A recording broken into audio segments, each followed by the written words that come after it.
ஒரு சுமக்கிற ஒரு பெரிய பானைன்னு சொல்லுவேன் அவர். ஆக்சுவலாக 12 மணிக்கு நல்லா ஃபுல் ட்ரிங்க்ல என்னை கூப்பிடுவாரு. மோஸ்ட் ஆஃப் த டைம் நானும் ட்ரிங்க்ல தான் இருப்பேன். ஆக்சுவலாக அப்போ 12 மணிக்கு மேலே இது வரைக்கும் எந்த பொண்ணு என்னை கூப்பிட்டு லவ் யூ சொன்னதில்லை. அவர் தான் கூப்பிட்டு ஐ லவ் யூன்னு பாரு. நானும் ஐ லவ் யூ சார், எத்தனை போய்கிட்டு இருக்கு அங்கே அப்படிம்பேன். இங்கே 4 போய்கிட்டு இருக்கு சார், இங்கே 2 சார், இன்னும் கொஞ்ச நேரத்தில் 4 வந்துடும் அப்படின்னு சொல்லுவேன். ஒரு கிழவன் இறந்து போய் விட்டால் நூலகம் எரிந்து போயிருதுன்னு ஒரு ஆப்பிரிக்கா பழமொழி இருக்கு. அந்த மாதிரி ஒரு பழைய கிழவன் தான் அவர். ஆக்சுவலா இந்த மாதிரி கிழவர்கள் இன்னைக்கு இல்ல, செத்து போயிட்டாங்க நிறைய பேர். நம்ம அப்பா அம்மா எல்லாரும் செத்து போயிட்டாங்க. ஆக்சுவலா எங்க சீமா அண்ணன் கூட அப்படித்தான், ஒரு ஒரு ஒரு பெரிய கிழவன் தான். ரொம்ப நீங்க ஆனா நீங்க வந்து பெண்ணா பிறந்தாலும் நீங்க அழகா தானே இருந்திருப்பீங்க. நான் ஷூட்டிங் போனேங்க, மன்னிச்சுக்கங்க. காலை வணக்கம். பேரன்புக்குரிய என்னோட அஜயன் பாலா. நான் சினிமாவுக்கு வரும்போது என்னுடைய சினிமா அறிவை உரசி பார்க்கறதுக்கு சில நண்பர்கள் இருப்பாங்க. ஒரு பயங்கர ஒரு கண்டென்டிவான கான்வர்சேஷன் பண்ணணும்னா ரொம்ப சில பேர், வெற்றிமாறன், அஜயன் பாலா, என்னுடைய அசிஸ்டன்ட் டைரக்டர் சில பேர் உங்களோட. ஸோ என் சினிமாவை ஒரு சிக்குமுக்கி கல் போல் நான் ஒன்று சொல்ல, அவர் அதை எதிர்த்து சொல்ல, ஒரு டயலக்டிக்கலாக என் சினிமாக்குள்ளே வந்ததுக்கு அஜயன் பாலாவும் காரணம். அஜயன் பாலா எங்கே இருக்கீங்க? Ajayan Bala very good human being, ரொம்ப பண்பான மனிதர், அன்பான மனிதர்.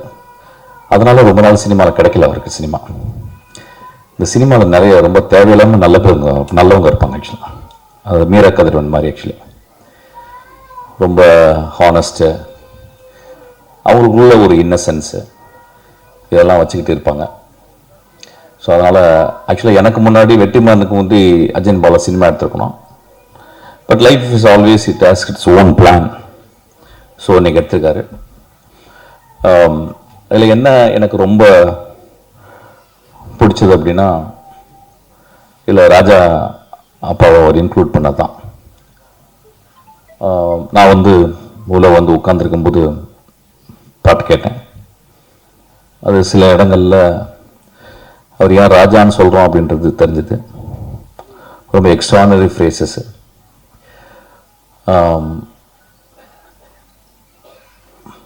செலியன் எப்பயுமே சொல்லுவார், நாங்கள் சினிமா ட்ரை பண்ணும்போது ஒரு பெரிய பானையில் தான் சாப்பாடாக்கி நாங்கள் 1 மணிக்கு வருவோம் பசியோடு. நாங்கள் பசியோடு 1 மணிக்கெலாம் படுத்துருவோம். ஒரு 1:30 மணிக்கு எட்டி உதச்சி எழுப்பி டேய் சமைங்கடான்னு சொல்லுவார் எங்கள் அண்ணான்னு சொல்லிட்டு கண்கலங்க சீமன் சார் பற்றி பேசியிருக்காரு. ரொம்ப சந்தோஷம் சார், ரொம்ப நன்றி சார்.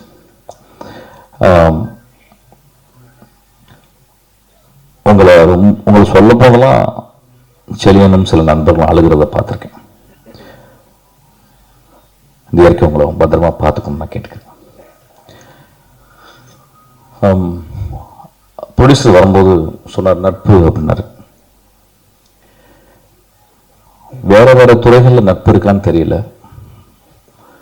ஆனால் சினிமா துறை மாதிரி ஒரு நட்பை போற்ற ஒரு துறை உலகத்தில் எதுவுமே கிடையாது. சினிமாக்களை கதைகள் சொல்றது அது ஒரு தனி, அது சமூகத்திற்காக அது ஒரு பெரிய சம்பாசனை. சமூகத்தோட பேசணும், நான் கண்டறிந்த விஷயங்களை சமூகத்துக்கு பகிர்ந்துக்கணும் அப்படின்னு சொல்றது ஒரு ஃபில்ம் மேக்கருடைய பாயிண்ட் ஆஃப் வியூ. நான் ஒரு பெஸ்ட் விஷயத்த நான் கஷ்டப்பட்டு சம்பாதிச்ச, ரொம்ப கஷ்டப்பட்டு சிறுக சேமிச்ச பணத்தை ஒரு நல்ல விஷயத்துக்காக மக்கள்கிட்ட திருப்பி கொடுக்கணும் அப்படின்றது ஒரு ப்ரொடியூசர் பார்வை. ஒரு நடிகன் நடிகையும் நாங்கள் அந்த ஒரு கலை படைப்பை நாங்கள் எப்படி நேசிக்கிறோம், அந்த கலை படைப்பில் அந்த கதாபாத்திரங்களை நாங்கள் மாறி நான் மக்கள்கிட்ட போய் சேர்றோம். ஸோ நீங்கள் சினிமாவை பற்றி எந்த ஆஸ்பெக்டில் பார்த்தாலும் அது ஒரு கிரேட்டர் குட்டாகவே இருக்கும். ஆனால் அதுக்குள்ள ஒரு எக்ஸ்ட்ரானரி விஷயம் என்னன்னா அவருடைய நட்பு.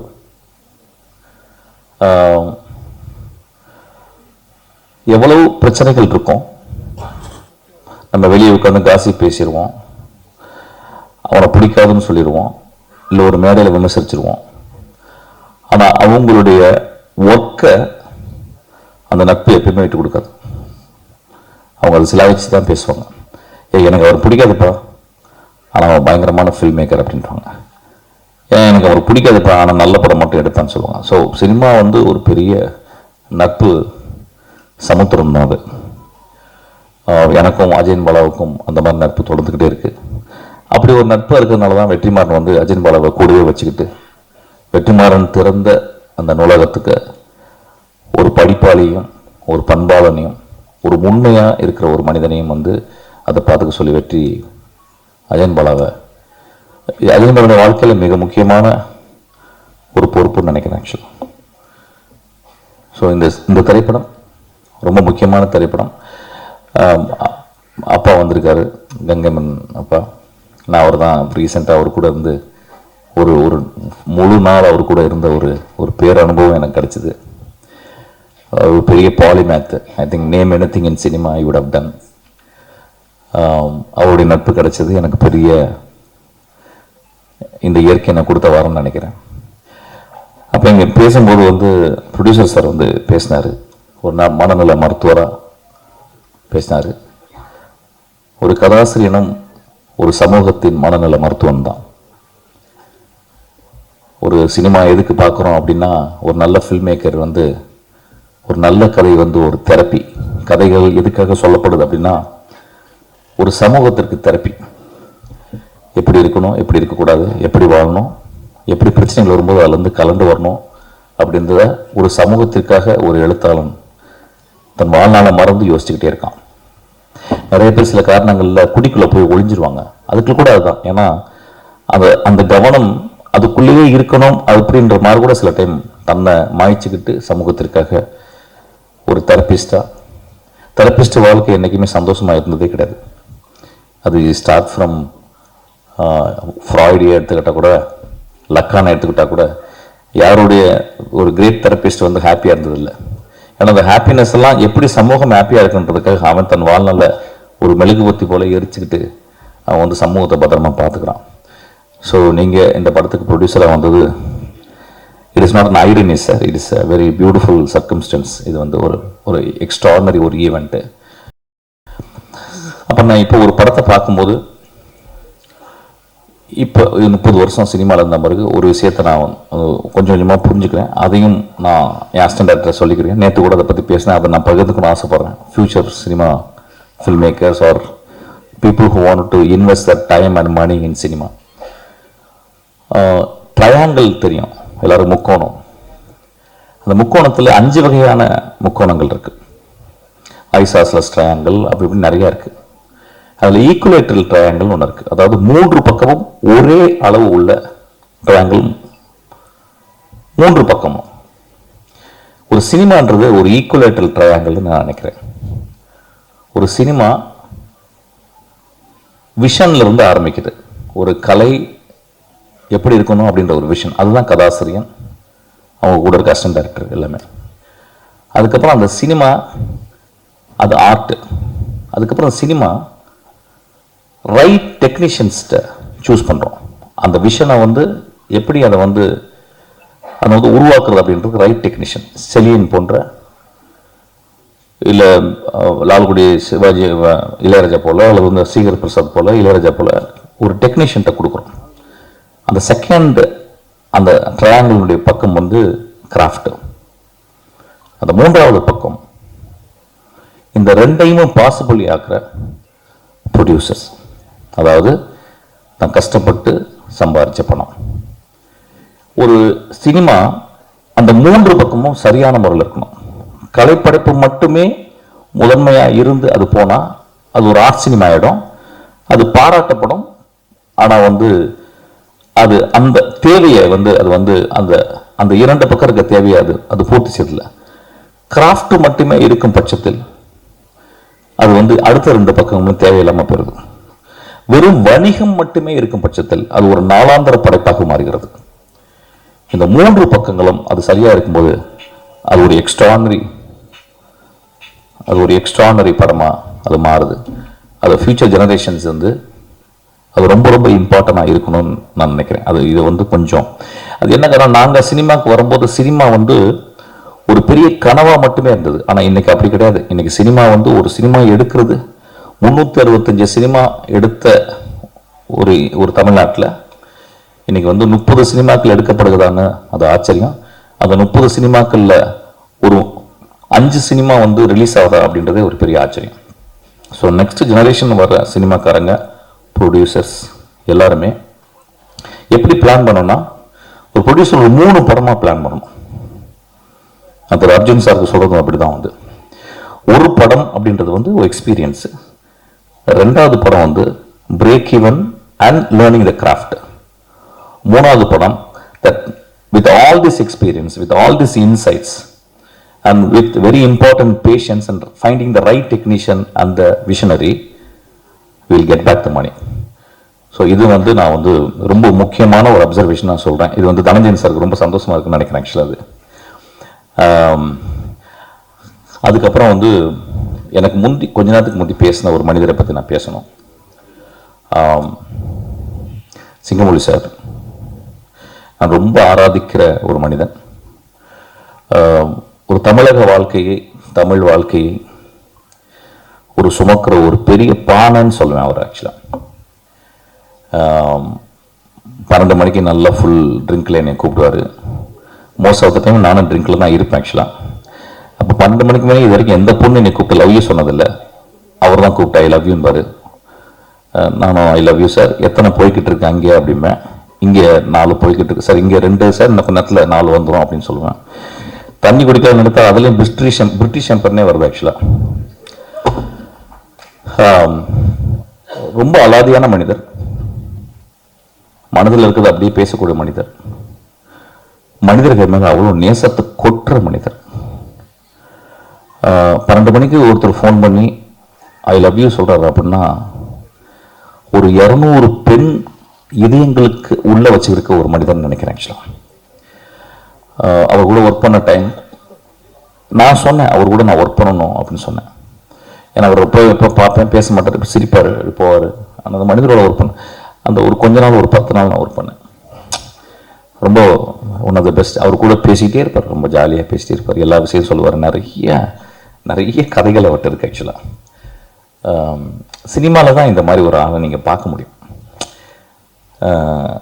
எப்படி சொல்லுவாங்க, ஒரு ஒரு கிழவன் இறந்து போய் விட்டால் நூலகம் எரிந்து போயிருதுன்னு ஒரு ஆப்பிரிக்கா பழமொழி இருக்குது.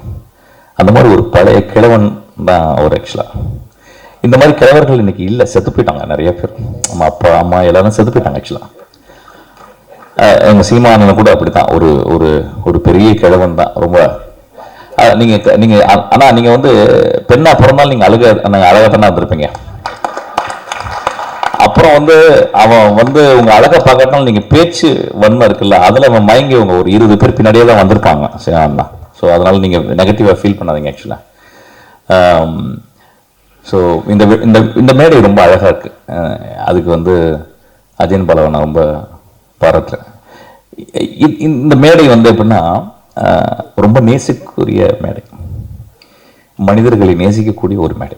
இங்கே இருக்க எல்லா மனிதரும் அதில் வந்து ஒரு பொட்டு வச்சது மாதிரி பாலுமேந்திரா அம்மா ஐயாவினுடைய துணைவியார் இங்கே இருக்குது.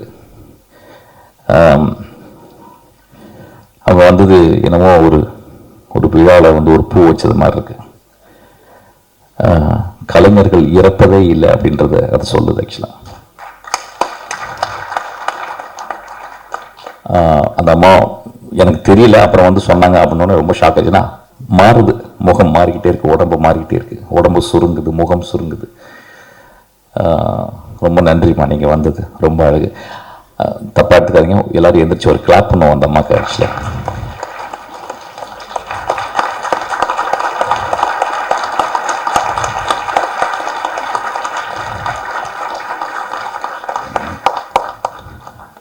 எஸ், அதாவது சினிமாக்காரனுக்கு வாடகை கொடுக்க மாட்டான்,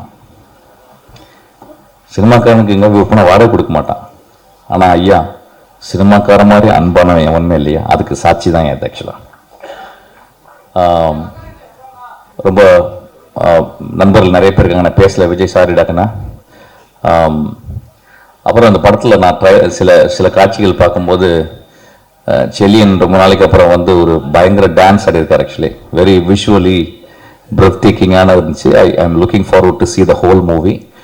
அப்புறம் ராஜா சார் பற்றி ஒரு பாட்டு கேட்குறது அப்படின்றது இன்னைக்கு காலைல எந்திரிச்சு ஷாப்பனுடைய ஃபஸ்ட்டு நக்டூன் கேட்டேன். ஆக்சுவலி பி ஃப்ளாட் மைனருடைய நக்டூன்னு கேட்டேன். நிறைய பேர் வந்து இது ஒரு ராஜா சார் பேசுறதுக்காக, ஏன்னா வாழ்நாளில் பேசுறதுக்கு ஒரு அழகு வேணும்ல, ஏன் பேசுறதுக்கு ஒரு காரணம் இல்லை. நான் எப்பயுமே டெய்லி நான் அப்படி ஒரு வரும்போது நான் ராஜா சாரை பற்றி பேசுவேன். இன்னைக்கு என்னுடைய மனசில் வந்ததை அவங்கள்ட்ட பகிர்ந்துக்கணும்னு ஆசைப்படுறேன். ஏன் அந்த மனிதன் இவ்வளவு காலகட்டம் இருந்தும் இந்த படத்தில் ஒரே ஒரு ஃப்ரேஸ் கேட்டேன், அதை என்னால் திரும்பி ரீகல் பண்ண முடியல. ஒரு பியூட்டிஃபுல் ஃப்ரேஸு. அந்த ஃப்ரேஸ் எப்படி அவரால் கிரியேட் பண்ண முடியுது? 50 வருஷம் ஒரு இசையமைப்பாளர் 5 படம் பண்ணிட்டாவே உள்ள இருக்க எல்லா டியூனும் எக்ஸாஸ்ட் ஆயிடுது, இல்லாமல் போயிடுது, ட்ரை ஆயிடுது. ஒரு 50-55 வருடங்கள். ஆனால் ஆக்சுவலாக ஒர்க் பண்ண ஆரம்பிச்சது 70 வருடங்கள். ஒரு 70 வருடங்களா ஒரு மனிதனுக்கு அந்த கேணி ஏன் வற்றவே இல்லை, அந்த ஊற்று எப்படி வற்றவே இல்லைன்னா ரொம்ப ஆச்சரியமா இருக்கு. there are 2 ways of film great composers இருக்காங்க. எப்படின்னா ஹார்ட் ஒர்க் பண்ணிக்கிட்டே இருக்கிறது, அதுக்கப்புறம் இன்ஹரண்டாகவே அவங்களுக்கு வந்து ஒரு அஃபினிட்டி டுவர்ட்ஸ் கிரேட்டர் ஆர்ட் இருக்கும். அந்த மாதிரி பார்த்தீங்கன்னா சொஸ்டகோவிச், நான் படித்ததுன்னு நான் கேட்டதில் Shostakovich, Beethoven primarily, Bach, Mozart,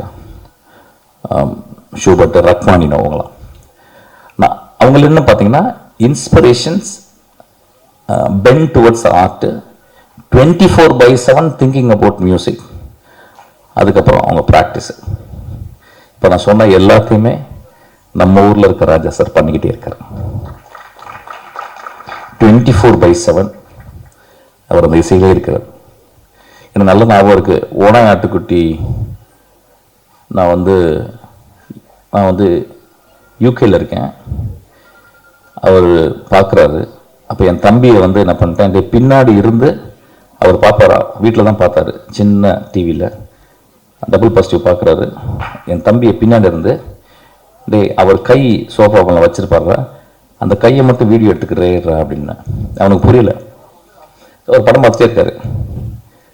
ராஜா சார் உட்காந்து படம் பார்த்துருக்காரு. என் தம்பி பின்னாடி உட்காந்து வீடியோ எடுக்கிறான்.